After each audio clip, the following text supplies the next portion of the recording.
Hi guys! So pupunta tayo ngayon sa bibilan natin ng PC. Medyo matraffic. Dito tayo banda sa may Tikling. And yung ating mabuting best friend na pumayag na samahan tayo pick upin yung parts. Carl, say hi naman pre! So ayun. Update ko kayo mamaya pag nakuha namin yung PC. And check natin pag-uwi.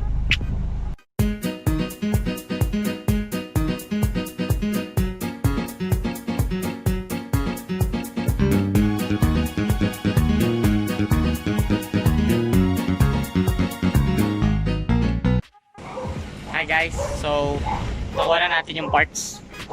Tapos bubuhay na lang natin. Ito nga pala yung kinuha ko, paukuhin ka. Lalagay ko yung name niya sa list para kuha rin kayo. Salamat, Ciao. Cody. So what's up? Time check. It's anong oras? Ayun, 6:50 na. Grabe yung traffic.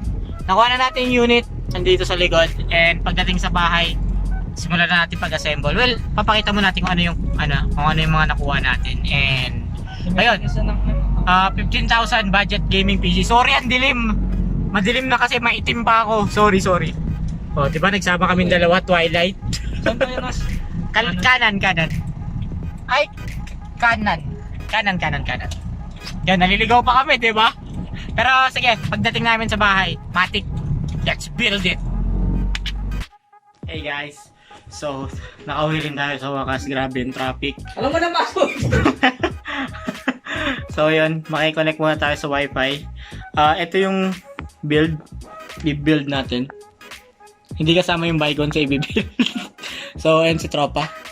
Tatagal niya muna yung PC niya kasi kukunin natin yung PSU at mag-upgrade siya. Mamaya, isa-isa natin yung mga parts, okay? So ayan, tanggal na natin siya sa box after 1, 2, 3, 4, 5, 6, 7 years. So, buksan natin yung... So, ayan siya.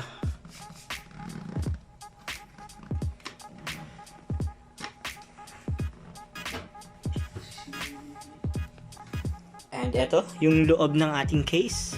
So, meron siyang SS1, 2, tapos, ayan, ATX, Micro ATX, and Mini ATX. Ito, yung napuputol yung sa PCI slot niya. Kasya sa kanya is dalawang 120 up to 120. Tapos dito rin sa front. So tempered glass din yung harap niya nga pala. Yan. So eto naman yung side panel niya or yung other side, yung likod. So wala nga lang siyang rubber grommets pero okay lang. Kasi budget build tayo eh. Andito yung HDD and of course yung PSU. Meron din siya sa ilalim. Meron siya ditong magnetic filter na, ay hindi, removable pala, sorry, na dust filter.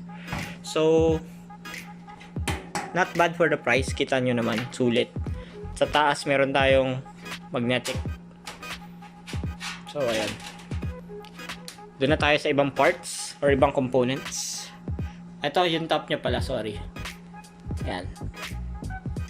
So, ito po yung ano natin. Ito yung CPU, nasa ilalim yung MoBo, andyan yung RAM, SSD, HDD. Tapos syempre, humili tayo ng dagdag na fans. So, 6 na fans. Thank you, Pao. Thank you. Ayan. So, isa-isa natin buksan yan. Tara. So, yun. Tanggalin na natin. Isa na natin. Tapos forward na lang natin.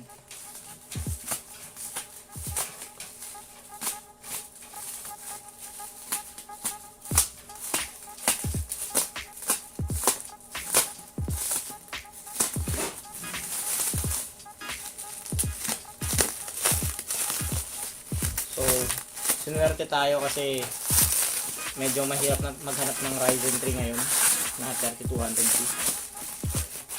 Silver. Ayan. And may kasama na rin siyang power cable. Ayan. So, ito yung HDD natin. Nakuha ko lang to ng 800 pesos. 500 GB HDD sa tropa. Tapos kung 15k build ka, syempre isang RAM lang, 8 GB, pero nagdagdag ako ng RAM. para 16GB. Tapos SSD, Ramsta, 120GB. And syempre, yung MoBo na gagamitin natin is ang patok na MoBo ngayon.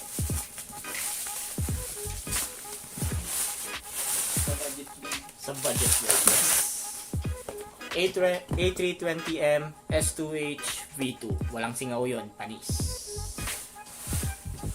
Nga pala, may kasama na siyang mousepad and meron rin tayong free keyboard, gaming keyboard and mouse from Kitech. So, sulit na sulit. Wala ka ng monitor na lang kailangan mo. Baka naman. Sponsor ang mga Kitech, ano? Baka naman. Baka naman Kitech. So, syempre, sa pag-build, ang pinakaunahin natin is yung motherboard. So, ayun. Bago ko buksan ito, nakalimutan ko kung banggitin kanina. Yung PSU nga pala natin is yung Sonic ST50F-ES2330. 80 plus white. Second hand ko siya nabili sa tropa, sa kaibigan ko.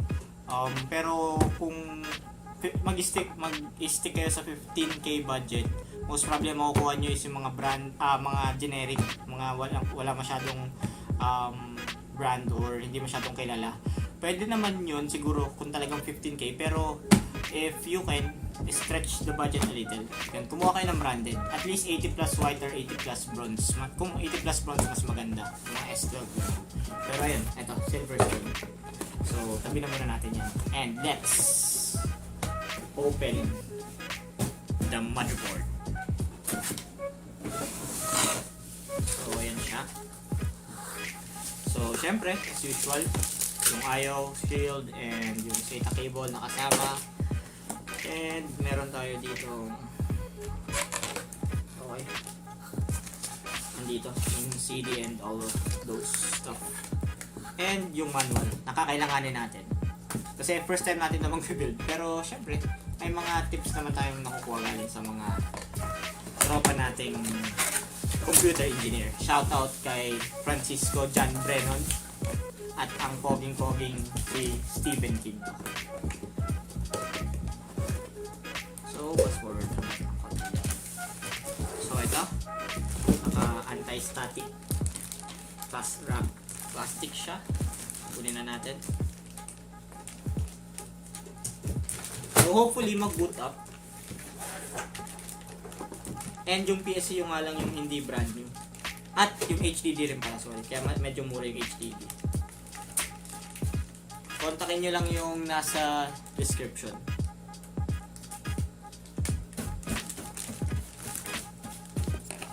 Nas magnetic ba? Ha? Magnetic na laman. Hindi rin naman magnetic ilalim yan. So, ayun. So, ayan siya. Hindi sabit yun. Kunin na natin yung proc natin. So, Ryzen 5. Napaka sulit. APU na siya. So, di mo na kailangan problemahin yung graphics card. And meron siyang kasamang RAID stealth cooler. Baka naman yun sa'yo. So, ito yung kanyang, tabi muna natin yan. And the CPU. Ito. So, tatanggalin muna natin to.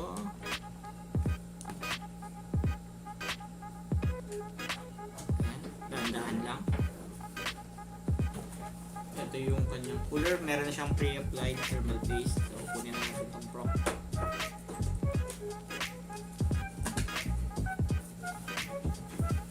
So, itatapat lang natin yung triangle. At ilang sides meron ng triangle? De, joke lang. 5. So, hindi natin siya didiinan. Tatapat lang natin yung gold triangle. Ito. Sorry, push. So, wiggle lang natin ng konti. Just to make sure na okay na siya. Balikan natin yan, yung sticker. Tapos, So good. so ayan. Ano lang kabilis. May pago. Tapos, well, hindi natin kakailangan ito, so tatanggalin natin ito. Yung brackets niya para sa CPU fan. So, kunin natin.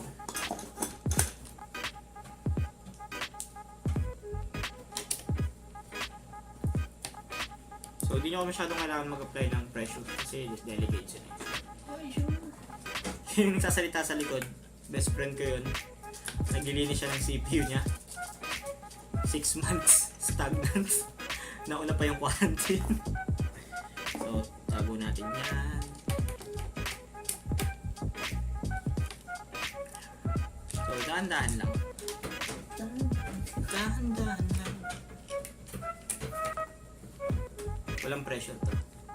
Sana lang mag-boot talaga siya. Pero feeling ko naman. So, tabi muna natin to dun sa border dito pala. So, mamaya natin tabihan. Bakit? Ay, hindi. Tawa lang baka. So, kunin na natin yung stealth cooler. So, ito yung isang bagay na sobrang nakakatuwa sa AMD kasi may kasama silang cooler. Hindi mo na po lang problemahin. And in all due fairness sa mga reviews, sobrang daming nagsasabi na ang laking bagay daw nito and effective nga siya. So, tatapat lang natin ito dito. Like this. So, pwede nyo naman siyang ikutin pero medyo madami pang trabaho yun. Kaya dito lang natin. Tatapat mo lang siya. So, may pre-applied thermal paste na siya. So, mukhang may nawawalang pyesa yung tropa natin. Ano yun, pre? Mas malaki pa to. Ha? Mas malaki pa to. Maliit lang yung ano. Wait lang. Tama.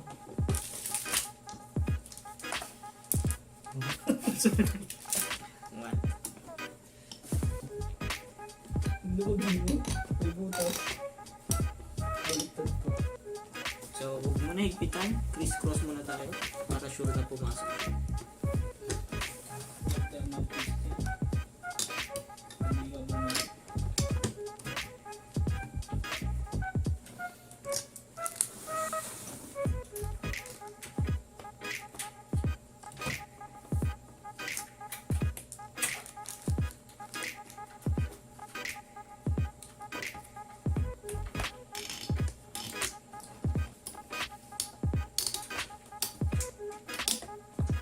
So, after natin makabit yun, sasaksak na natin tong CPU fan header. So, ikot na natin siguro siya dito.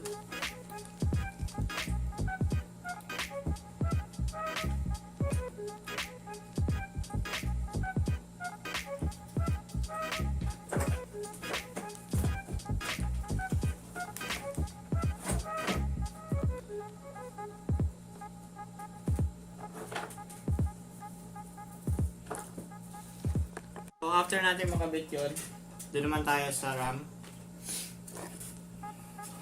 Kailangan natin ng cable management dito. 8 pin.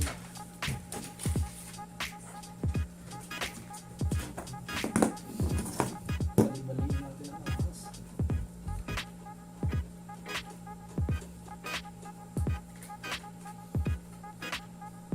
Okay na, kasi hindi na nagmimigil yung ano.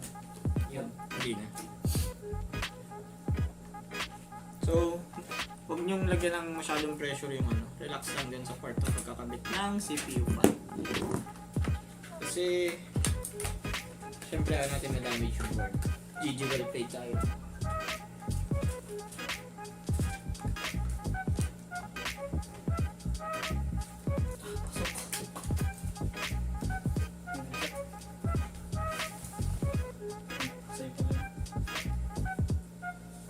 So, yan, may makasama siyang stickers and all.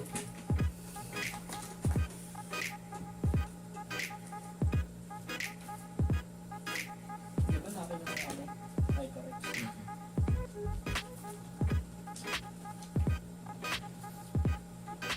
Alright. So, itatapat tapat nyo lang yung parang notch. Tapos, ilulus nyo lang to. Sa ibang boards, isang side lang. So,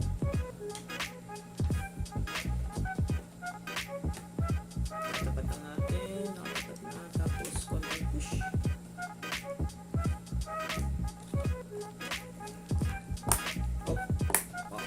Okay. And the other one. Another one bites the dust. So, nakakatuwa siya. Okay, so pag nag-lock na, goods na yan. Next is, pwede na nating ilagay ito sa ating motherboard. Wait lang. Meron siya. Naka-NVMe pa yun. Yung SSD. Alam ko ano ito eh. Check mo natin yung SSD kasi I'm not sure kung... Hindi, solid SSD to. Hindi siya M.2. Kasi may M.2 slot yung ano eh. Sige, mamaya na. Sorry.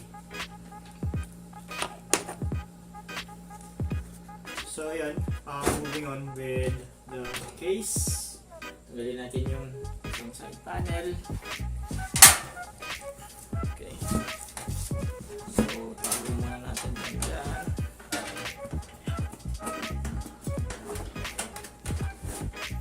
And, ilagay na natin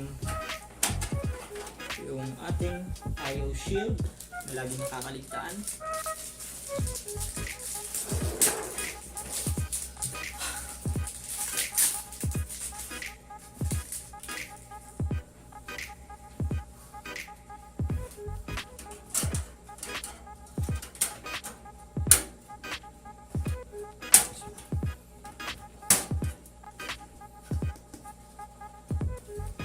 Okay, goods na yung IO shield natin.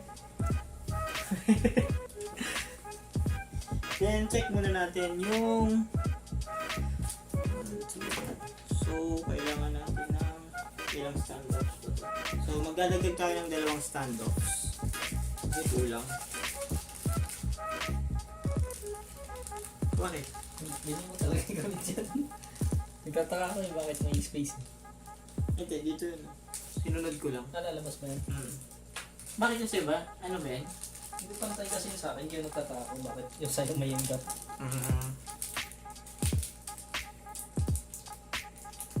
So, pinakamaliit na.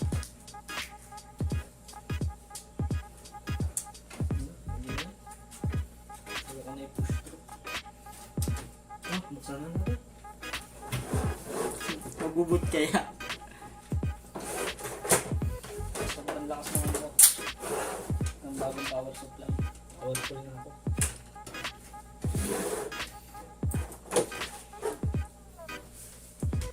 Kailangan mauna ako sa'yo. Huwag naman ako sa akin, hindi malapit. Malapit na ako pre. Pwede ka na sa computer ka pa. Power na. Power na. Ano pa nga din dapat ito?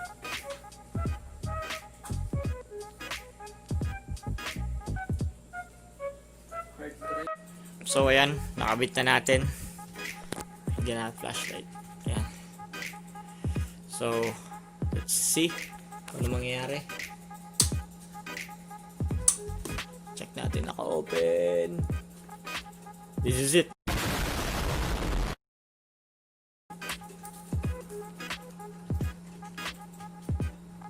So ayun. Medyo colorful. Nakakatuwa siya tingnan. Tingnan natin yun. So, bias na tayo. Kasi yung bias natin 2% pa lang.